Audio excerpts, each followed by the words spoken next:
As I stand here on my most difficult task as chairman, I, on behalf of my full executive and our island-wide membership, express our deepest and most sincere sympathies to the family, friends, batchmates, and colleagues of our fallen brother. The story of many police officers is one of poverty to opportunity. This story runs common through many of us, in that we are from deep rural Jamaica who left for dual purpose: to serve our country and to have a better life for us and our family. I share that story. From deep rural Manchester, grew up in a one-bedroom food for the poor house with outside pit latrine, outside kitchen, showered behind old zinc under the elements, to serve a country I love while transitioning history. Hylton's story was different. His, a story characterized by the purest form of love for country, never influenced by anything else but his love for Jamaica and his desire to contribute to change through policing.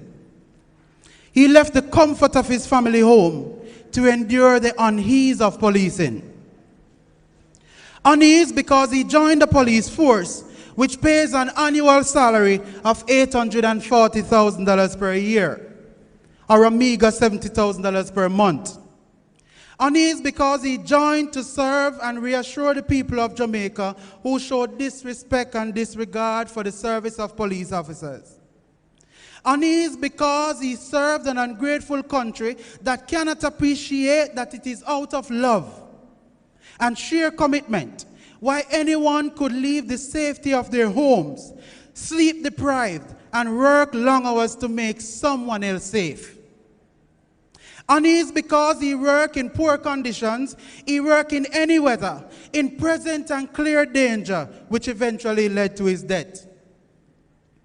Unease because there are groups within this country that profess to be human rights groups who are not Jamaicans interested in justice, but Jamaicans against the police who are only interested in status and international funding, who have never spoken out against any injustice against the police, but provide a platform for criminals to profess their mendacious accounts.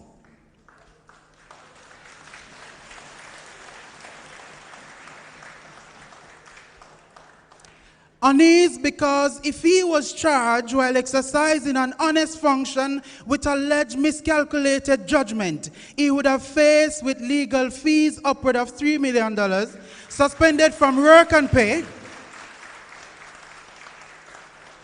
at the risk of losing his house, family, and placed in a position of destitution with no support from government.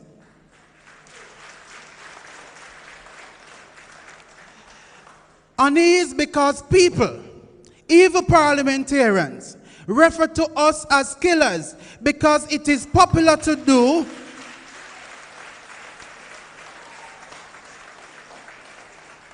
and try to appease supposedly independent commission who is more interested in proving the public perception true rather than showing the evidence that is not.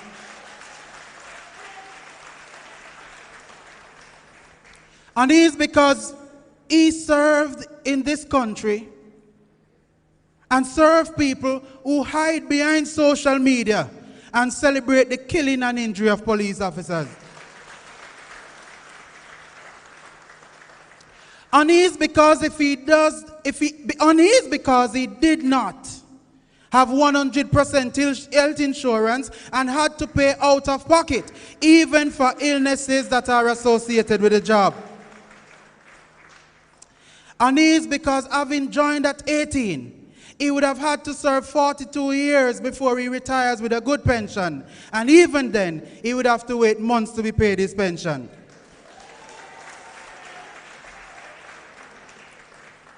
Unease because even in death, the government does not set the tone for celebration of life by leading the morning from Parliament.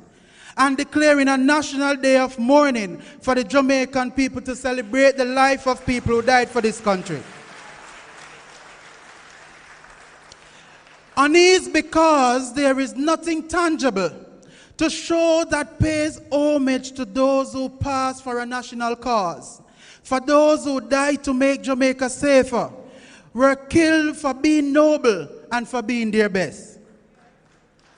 Unease because he was the only child for his mother, and if he died, which he did, she would be left broken, knowing very well he died because he chose to serve Jamaica, and Jamaica have very little to give in return.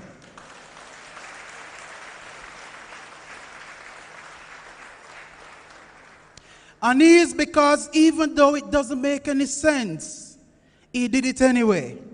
Unease because his love for service and country dominated everything else. The need to live longer, the need to have a family, children, and safe place to live from risk. For those of you who are uncomfortable, because my tribute is pregnant with issues we face, it is because you do not understand that a reflection of life is for those who only live. This is a reflection of service for a hero who served.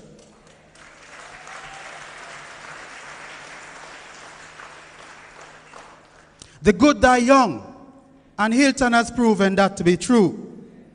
A man who gave his life and before gave his possession in the form of operational gadgets and latest and coolest crime-fighting resources to his colleagues, always looking to purchase something new on Amazon, to be able to give his colleagues gadgets so that he will enhance his operational objectives.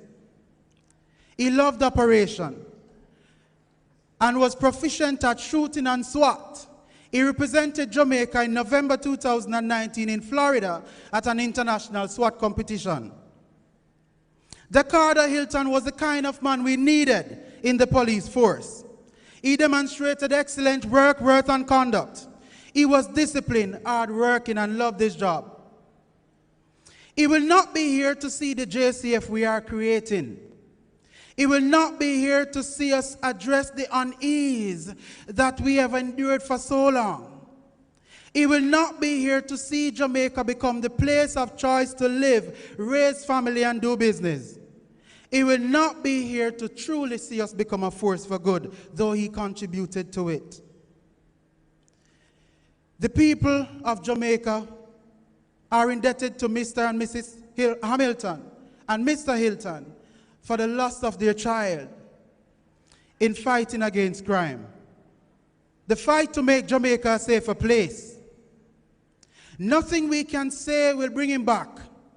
No amount of money can ease the pain. But the government must demonstrate to the Hylton's family that their son's death was worth it.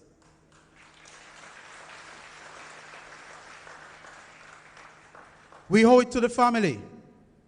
We owe it to his memories. We owe it to his service, to preserve his memories, to celebrate his contribution, to never forget him.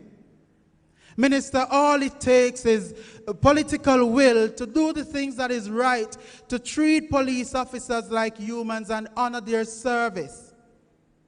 Thank you, Mrs. Hylton, Mrs. Hamilton, Mr. Hamilton, and Mr. Hylton, for allowing Decardo to stand with us, to serve, protect, and reassure the people of Jamaica despite the unease.